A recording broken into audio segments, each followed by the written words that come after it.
So usually in a regional relations system, you have a lot of regional stakeholders and public authorities, and they have different opinions and different interests.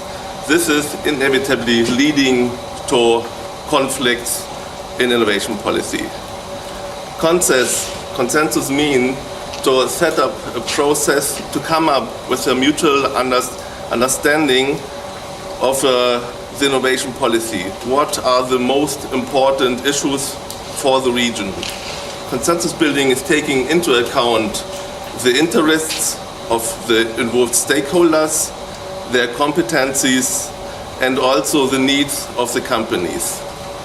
The principal objective of the consensus building is to come up with the most relevant topics from the point of the region. This is valid for the vision of the strategy, it is valid for priorities of the strategy, but it is also valid for single instruments. So the consensus building is taking into consideration the interests of the stakeholders and the authorities and the needs of the companies, which means that it is a bottom-up approach.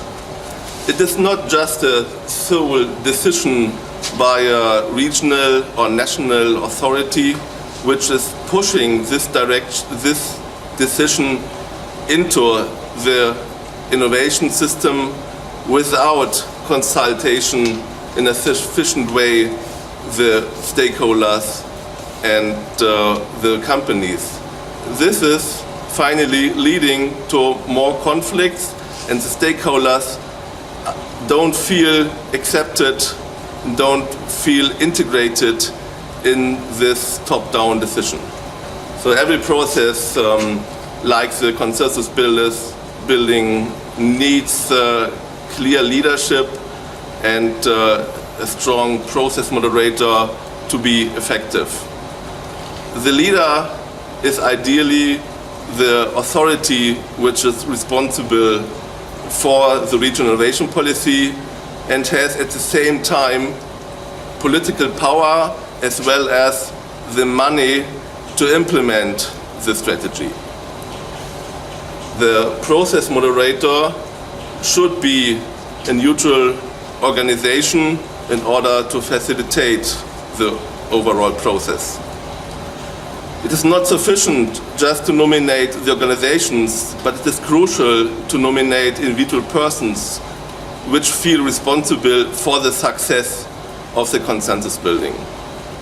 So experiences from several RIS and RITS projects also turned out that the existence of a steering committee is very valuable. The committee is ensuring the involvement of the most relevant stakeholder and is a platform for exchange of opinions and interests. It's also a platform for documentation and of analysis results.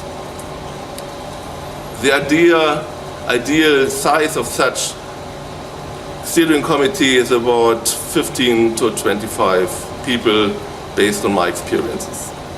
So consensus building is creating, in fact, a lot of benefits. For example, often when you're starting the development of a regional innovation strategy, you find out that the stakeholders don't know much about each other. They don't know what are the services which are offered by the other intermediaries, and also they don't know about what are the target groups. This can lead to unintended competition.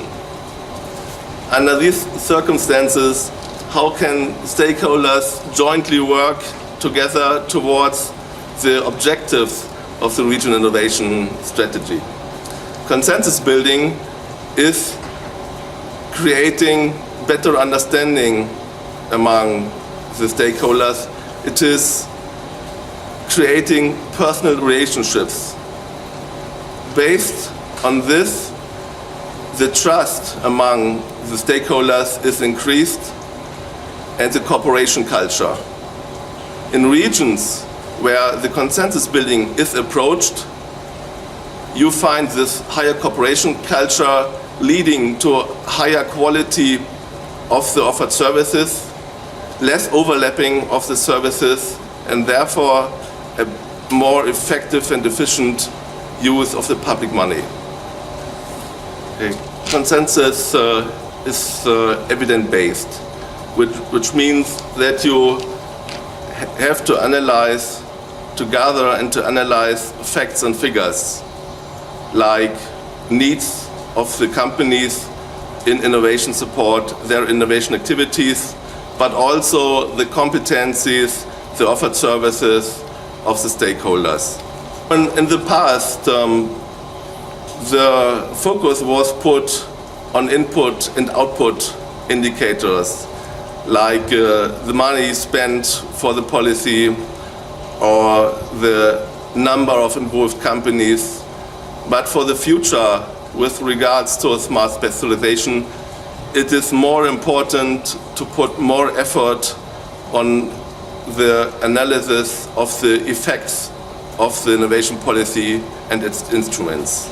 That it is very important to directly involve the companies in surveys, in large-scale surveys, to come up with representative results, but also to have some case studies, to have more in-depth qualitative information about, for example, success factors.